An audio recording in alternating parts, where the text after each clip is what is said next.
Boa tarde, vamos dar início à nossa quarta atividade referente ao segundo bloco do mês de junho, a atividade Português, Ensino Religioso e Geografia, dia 22/6/2020. Conteúdo do dia, Português, Ensino Religioso, Fábula, o Fazendeiro e seus Filhos, e Geografia, Representações da Terra. Escola Municipal de Educação Básica, Frei Antônio Sinibaldi, turmas do 5º ano, turno vespertino, Bom Jardim, Maranhão. O fazendeiro e seus filhos. Um rico fazendeiro, sentindo próximo à sua morte, chamou seus filhos e lhes falou em segredo: não vendam estas terras que herdamos de nossos antepassados. Nelas existe um tesouro escondido. Eu não sei onde, mas com coragem vocês o encontrarão. Vocês vão conseguir. Remexam todo o campo. Não deixem de cavar nenhum lugar até onde a mão alcançar. Quando o pai morreu, os filhos começaram a cavar. Aqui, ali, por todo lugar. E no ano seguinte, eles tiveram uma grande colheita. Moral da história: riqueza escondida não havia, mas o pai foi sábio ao mostrar-lhes, antes da sua morte, que o trabalho é um tesouro. Essa fábula que nós acabamos de ler foi escrita por Jean de La Fontaine. Agora, crianças, vamos fazer a interpretação desta no exercício contido no bloco de atividades. Primeira questão. Sobre a fábula, responda: qual o título da fábula? Ele é colocado centralizado bem em cima antes do texto. O fazendeiro e seus filhos. Que tipo de trabalho a família realizava?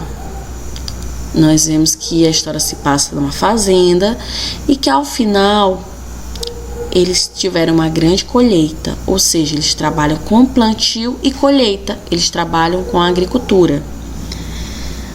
Letra C. O que o fazendeiro, além da terra, deixou de herança para os filhos?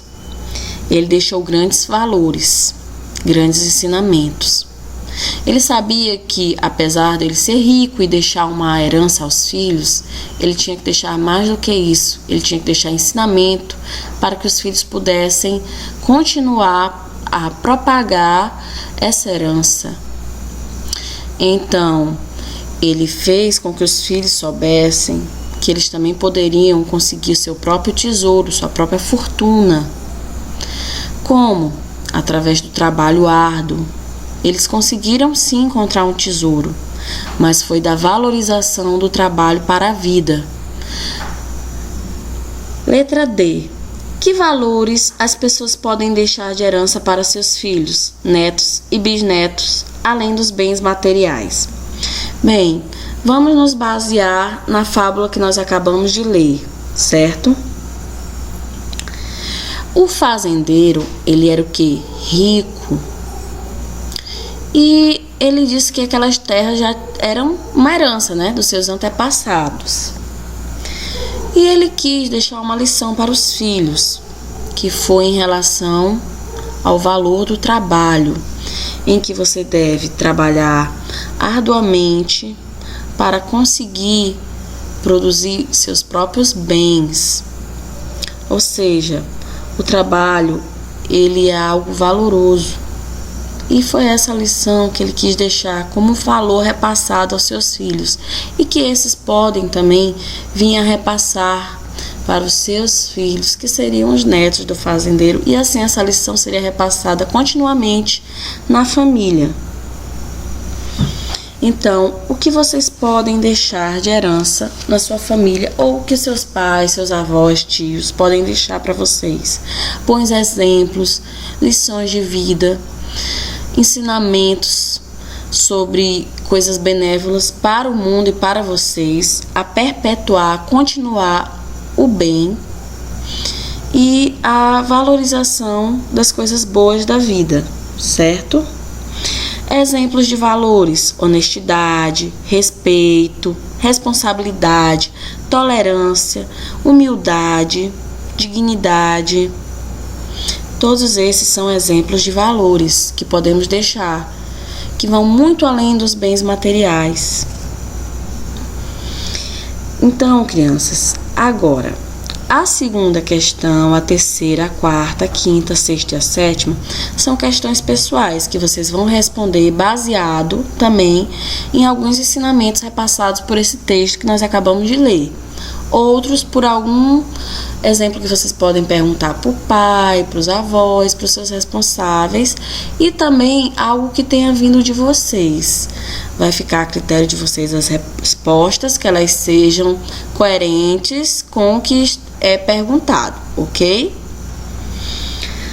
Agora nós vamos para a segunda disciplina a ser trabalhada no dia. Geografia, representações da Terra. Aqui nós já podemos ver dois tipos de representações: o globo terrestre e os planisférios. Globo terrestre é uma representação em miniatura do planeta Terra. Por apresentar formato esférico, o que é formato esférico, tia? Arredondado. É a representação mais fiel do planeta. Contudo, o globo terrestre não permite a atualização de toda a superfície terrestre ao mesmo tempo. Como assim? Aqui nós estamos vendo um continente, só que para que a gente possa vislumbrar, olhar os demais, nós vamos ter que rodar, certo? Ou seja, já não vou mais poder ver isso quando eu fizer o giro. Ao contrário dos planisférios, pois estes são representações planas que permitem a visualização imediata de toda a superfície terrestre. Mas o formato dos planisférios não se assemelha ao da Terra. O que tem um formato tal igual ao nosso planeta, arredondado, é o globo terrestre. Então, vamos ver aqui algumas perguntas no nosso bloco de atividade referente ao globo terrestre. Letra A.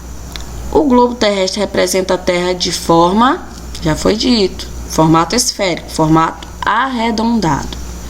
Letra B. O suporte em que o globo terrestre está fixado nos permite realizar. Aqui nós temos duas opções. Primeira opção: o giro que a Terra faz em torno do Sol? Não. O giro que a Terra faz em torno de si mesma? Sim, correto. Letra C. Que nome recebe o giro que você assinalou no item B? Translação ou rotação, crianças? Bom, esse movimento recebe o nome de movimento de rotação. É um dos principais movimentos realizados pelo planeta Terra. O movimento de rotação, crianças, é quando a Terra realiza em torno de seu próprio eixo e fica girando em círculos. É como se ela estivesse rodando em volta de si mesma. O tempo que o planeta leva para completar esse giro é de 24 horas.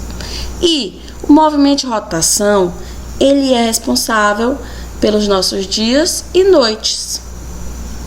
Vamos dar continuidade. Planisfério. O planisfério ele é muito utilizado nos mapas. Nós conseguimos contemplar todos os continentes e países. No planisfério, há linhas imaginárias horizontais e verticais. São essas linhas aqui, crianças, ó, que vocês estão vendo. Tia, quer dizer que quando eu estiver andando eu posso topar? Não, elas são imaginárias. Elas são colocadas no mapa só para colaborar em relação a situar um determinado local no planeta.